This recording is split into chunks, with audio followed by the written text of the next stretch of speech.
अरे और कितनी देर लगेगी तैयार होने में? किसे दिखाना है जो इतना सज सवर रही हो? सभी नई बहू को देखने आ रहे हैं, तुम्हें नहीं।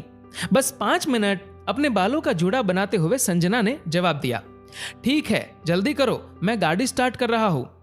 जैसे तैसे तैयार होकर संजना बाहर आई तो देखा सारे घर की खिड़कियां खुली है।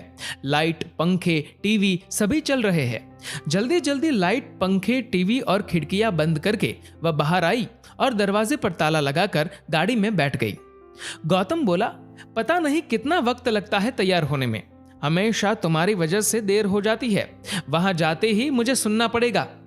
संजना का मूड खराब हो गया और वह उस वक्त रुआंसी हो गई जब उसने देखा कि अपनी देवरानी की मुंह दिखाई के फंक्शन में वह वैसे तो जैसे तैसे ठीक से तैयार हो गई, लेकिन पैरों में स्लीपर पहनकर आ गई। वह गौतम से रुकने का कहती कि उससे पहले ही वह भड़क उठा और संजना चाहकर भी कुछ न बोल पाई। संजना सोचने लगी, कहीं भी जाना हो तो हमेशा उससे मुश्किल से आधा घंटा पहले ही पता चलता है। इस आधे घंटे में उससे उम्मीद की जाती है कि वह खुद भी तैयार हो जाए और बच्चों को भी सलीके से तैयार कर दे। साथ ही कांच की चूड़ी, बिछिया, पायल, सिर पर सिंदूर और गले में मंगलसूत्र तो होना ही चाहिए और बिंदी भी बड़ी ही होनी चाहिए। इसमें जरा सी चूक भी बर्दाश्त तो नहीं की जाती थी। खैर, जैसे तैसे साड़ी से पैरों को छुपाते हुए फंक्शन अटेंड किया। चेहरे पर एक मुस्कान ओढ़ के रख ली और सभी नाते रिश्तेदारों का स्वागत, खान पान और आराम का ख्याल रखने लगी। बड़ी बहू जो है इस घर की, जिम्मेदारी तो बनती है उसकी। आज से ठीक 4 साल पहले ढेर सारे रंग बिरंगी सपने संजोए कुमकुम लगे कदमों से अपने पिया के घर पर पहला कदम रखा था संजना ने। फिर पिया के साथ कलेवा खोलना, थाल उठाए, जुआ जुई, मुंह दिखाए जैसी कई रस्में निभाई थी और इन रस्मों को निभाते, शर्माते, डगमगाते वह कब गौतम के करीब आ गई उसे पता भी नहीं चला। पिया के प्यार की मदहोशी में मदहोश दिन बड़े अच्छे कट रहे थे। वह गौतम के प्यार में इस कदर डूबी हुई थी कि सास ससुर से मिलने वाले तानों और उलाहना को अनसुना कर दिया करती थी। बड़े ही धैर्य के साथ वह अपनी गृहस्थी में रमने की कोशिश कर रही थी। पर कहते हैं ना कि हर दिन एक समान नहीं होते। जहां खुशियां आती है वहीं गम की परछाई भी पीछे पीछे आ ही जाती है। संजना हर नई नवेली दुल्हन की तरह घर के सभी सदस्यों का मन जीतने की कोशिश करती, सबकी जरूरतों का ध्यान रखती, सासू जी की हर बात को बिना किसी तर्क वितर्क के मानती। पर फिर भी उसे महसूस होता था कि शायद कोई कमी रह गई है मुझसे।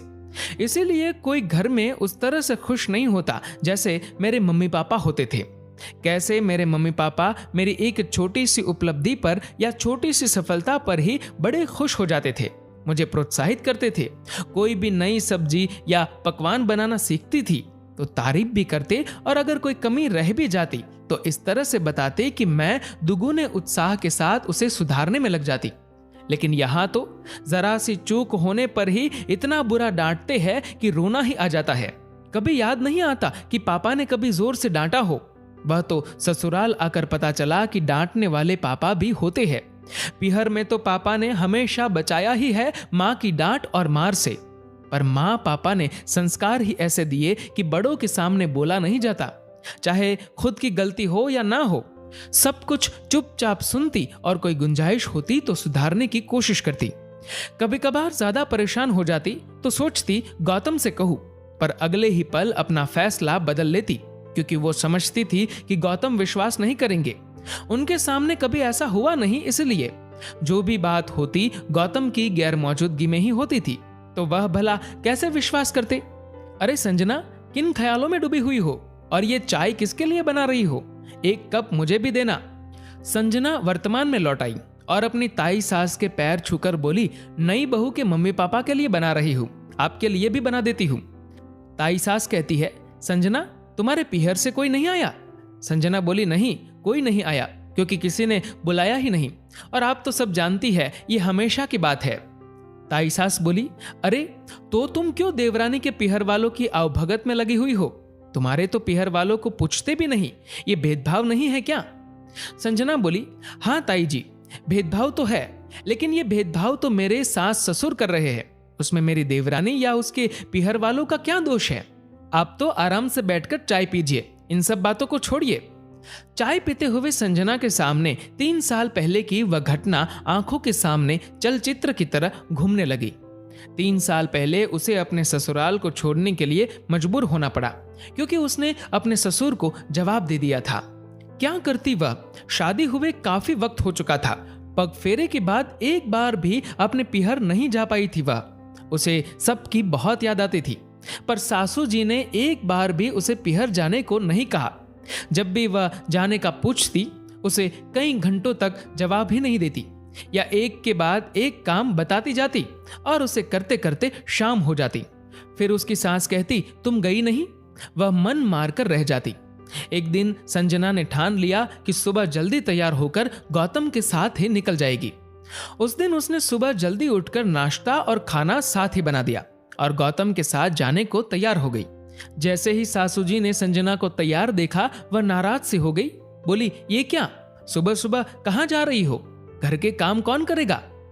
मैंने नाश्ता और खाना बना दिया है, मैं पिहर जा रही हूँ। संजना का इतना कहना था कि ससुर जी चिल्ला के बोले, किसकी इजाजत से पिहर जा रही हो? संजना से भी इस बार रहा नहीं गया। वह बोल पड़ी, अपने पिहर जाने और मम्मी पापा से मिलने के लिए मुझे किसी की इजाजत की जरूरत नहीं है। आपको कैसा लगेगा जब आपके बेटे को आपसे बात करने के लिए इजाजत मांगनी पड़े? और मैं तो हमेशा पूछती थी, लेकिन कोई जवाब ही नहीं देता था, तो मैंने भी सोच लिया अब किसी से नहीं पूछूंगी। इतने वक्त का गुबार और गुस्सा संजना के शब्दों में झलक रहा था। आज न उसे मां के संस्कार याद आ रहे थे, ना ही पिता की सीख। उसे याद रहा तो सिर्फ वह तड़प और बेबसी जो इतने महीनों से वह महसूस कर रही थी। एक माँ बाप अपने बेटी को कितने प्यार से पालते हैं, बड़ा करते हैं, हर ख्वाहिश पूरी करने की कोशिश करते हैं और साथ ही उसे संस्कारित करते हैं, क्योंकि उसे पराये घर जाना है। लेकिन बेटी तो माँ पापा के साथ 27-28 साल रहती है। उसे उनसे बात करने के लिए इजाजत नहीं लेनी पड़ती।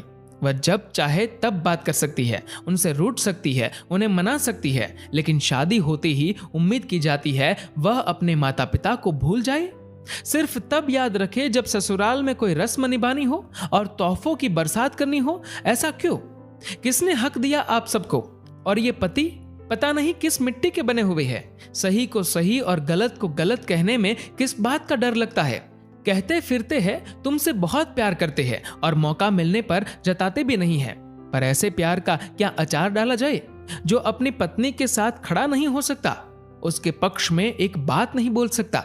संजना के इतना कहते ही गौतम उस पर बरस पड़ा। बोला, ये किस तरह से बात कर रही हो तुम? संजना आंखों में आंसू लिए बोली, क्या गलत कहा और क्यों कहना पड़ा? क्योंकि तुम कुछ नहीं बोलते। मैं गलत करूं तो तुम मुझसे कहो, मैं गलती सुधारने की कोशिश करूंगी। लेकिन अगर तुम्हारे मम्मी पापा गलत कर रहे हैं तो तुम चुप क्यों हो? गलत बात मुझसे बर्दाश्त नहीं होती और जिन्होंने जन्म दिया उनसे मिले बिना कैसे रहूंगी? खुद से क्यों नहीं कहते मिल आओ, तो इतनी बात ही नहीं बढ़ती।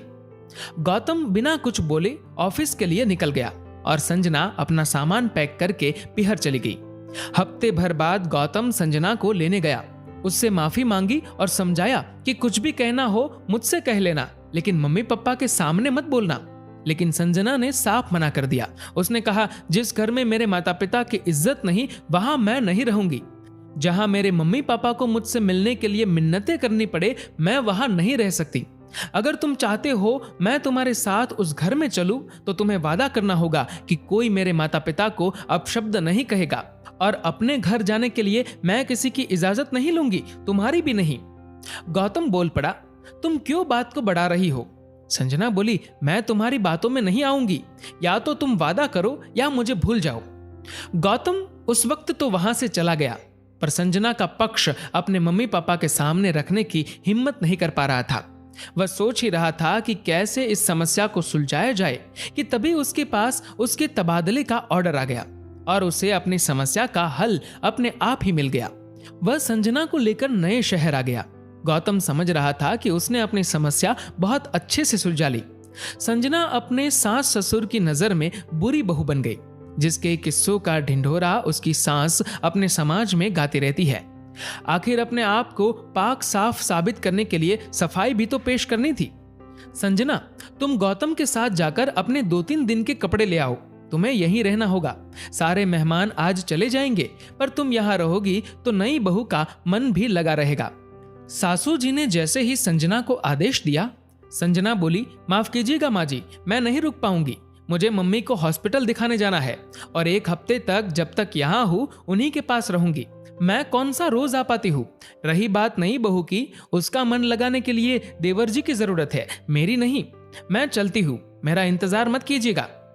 संजना ने बच्चों को बुलाया और गाड़ी के पास खड़े होकर गौतम का इंतजार करने लगी। वह बहुत खुश थी अपने फैसले पर, क्योंकि वह आजाद थी। वह अपने सारे कर्तव्य निभा रही थी। सर पर पल्लू, हाथ में कांच की चूड़ी, पाजेब, बिछिया, सिंदूर सब पहना था उसने। सास ससुर के पैर भी छूती है, चाहे आशीर्वाद मिले या अपमान। जब भी घर में कोई काम होता है, एक बार बुलाने पर तुरंत पहुंच जाती है, लेकिन अपनी जिंदगी अपनी मर्जी से जी रही है। अब उसे अपने घर जाने के लिए, माता पिता से मिलने के लिए, उनके प्रति अपने फर्ज निभाने के लिए किसी की इजाजत नहीं लेनी होती। अब कोई उसके माता पिता की बेइज्जती करने की हिम्मत भी नहीं कर सकता। भले ही वह अपने सास ससुर की अच्छी बहू नहीं बन पाई, पर उसे गर्व है कि वह अपने माता पिता का सम्मान बनाए रख पाई। चाहे समाज उसे बुरी बहू समझे, पर उसके लिए महत्वपूर्ण है कि उसके माता पिता की वह अच्छी बेटी कहलाए। बहू तो सभी बुरी ही होती है, चाहे वह कितना भी कर ले तो वह बुरी ही सही। दोस्तों, इस वीडियो को लेकर आपकी क्या राय है, नीचे कमेंट करके जरूर बताएगा। और अगर आपको ये वीडियो अच्छा लगा हो तो इस वीडियो को लाइक करेगा और ज्यादा से ज्यादा लोगों तक शेयर करेगा। और दोस्तों, ऐसे ही और भी इंस्पिरेशनल वीडियोस के लिए सब्सक्राइब करें हमारे यूट्यूब चैनल को और फेसबुक पर फॉलो करें हमारे पेज को। धन्यवाद।